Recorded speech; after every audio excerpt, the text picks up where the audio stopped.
What up guys, this is Tech Zero Sticky's Glue, and today I've got a review of the hard hybrid Galaxy S case. God, you can get these on eBay. Search hard hybrid Galaxy S case and it should come up. There'll be a mixture of these and these, but obviously you can see they're pretty different just from the backs, and this one has the front, so you should be able to tell which one you're buying. And I believe it's about the same price as this one, at about £4. So we'll get straight into it. The first thing you want to do when you get this is get a tissue or a screen cleaning cloth, and as you can see it's covered in green dust, and rub the hell out the inside of this, all up the sides and in here, because there's a thick layer of, for some reason, just green dust, which I assume is from the moulding process, and I assume they're just not the greatest factory in the world who make these. But just do that because you don't want this green shizzle clogging up, say here, or sort of around your camera or in your volume rocker or anything like that, because that's probably not going to be a good thing. But once you've done that, just run your fingers inside just to check there's no flash on the very inside of the case that's going to scratch your phone. I have got a bit, but it's all on the outside again, sort of here.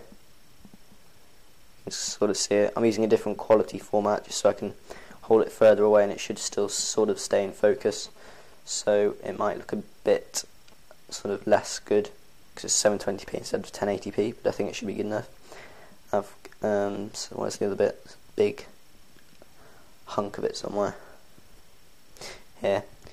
You can't really see it. There's a big lump there of just flash, but just check the inside, and if there's none, grab your phone, give it a quick wipe on something and pop it in, and get the front bit and just clip the bottom two corners and the top left. And the thing with these is they don't fit particularly brilliantly. I'm not sure if it's a design feature to make it really tight, but this top corner, if you just push, doesn't go in. You've got to actually pull it that way as you push, and then it'll sort of clip together. And you might be thinking, well Steve, what if that's just one? You've maybe got one bad one. Well, I wish I could say that was the case, but unfortunately I have another one which has the exact same problem. You can see it doesn't quite line up here, you have to pull it into, but that's by the by, so we know that's not just a one-off. Probably the most likely thing is if you get any, they're going to have that little issue, which once it's on isn't bad, because I mean it seems to fit really nicely, doesn't jiggle, nice protection, really hard, possibly a bit harder than this one because it's a bit thicker, and the texture is really nice. It's really matte, sort of grippy in your hand, a bit slippy on a carpet or in your pocket, which is cool.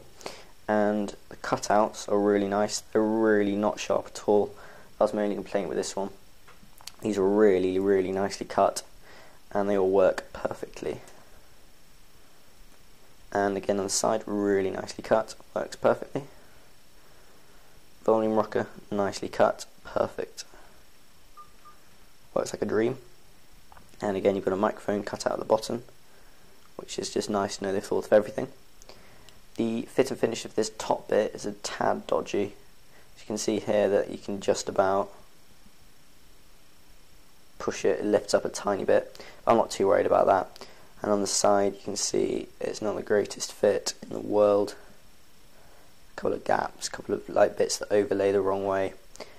But all in all, it's not too bad once you've got the phone in it. Now, obviously this is really nice for just walking around. If you need something with extra protection, you can drop it that way, you can float it that way. If you sort of slide it around, you're not actually going to touch the phone either way, that way or that way, which is the protection I was looking for. But if you want to take this off, you sort of need to stand back, take a breath, warm up, flex your fingers, because this is a hell of a beast to get off, and I'm going to show you how I get it off. I'm not sure if it's the right way, but it seems to be the only way that I could get to work, and I tried a hell of a lot of ways involving like screwdrivers, credit cards. So yeah, what you need to do is get a piece of shirt, preferably quite a thick one. This is sort of a fairly thick shirt. You get your finger, you whack it in the volume thing. I'm going to try this on camera, it might be a bit difficult, and just push, and you'll hear that crack. which doesn't sound healthy at all, but seems to work fairly well. And you'll see that the top two come away, and then you need to really carefully, I mean really carefully, try and get these bottom ones off without ripping it across the screen, which happened a few times for me, which is fine as I've got a screen protector. But if you don't have one, ooh, sorry about that, you may scratch the screen. So I'm just going to attempt to, there you go. So once that's off, it's not too bad. Phone just comes out completely fine. I've used this a couple of times, no scratches whatsoever. But as you can see, it's a bit of a performance to get it off, and I'm not too confident this will withstand prolonged use. It may just at one point just give way and snap, or one of these clips will break off. But for the price, that's not a massive disaster. You could probably buy a different colour, so cause this will probably last you a good 6 months if you don't constantly take it on and off. Try and get together. Yeah. So this has been the hybrid hard-backed case for the Samsung Galaxy S. I think I've touched on everything. If I've missed something, just comment and I'll try and answer your question. And the main things about this is really good case for like defense and just keeping your phone unscratched, and it'll do bumps from a small height, but I mean it's not silicone, you're not going to drop it on some concrete and expect it not to crack. But the only thing is getting it on and off seems to be a bit of a hassle just for that one corner. I'm not sure if it's a design fault or a feature or whatever, but just keep in mind if you've got long nails, you're probably not going to have a bit of a problem getting something off without breaking one of them, and you just want to be careful when you pull it off. You don't use like something sharp, pop it off and realise you're just taking a chunk out your chrome. But all in all, for the price, it's not too bad if you can put up with that. So this has been Tech Zero Sticky's Glue. I'll see you guys in the next video. Please subscribe if you've not seen anything else of mine and this is the first one and you quite like it.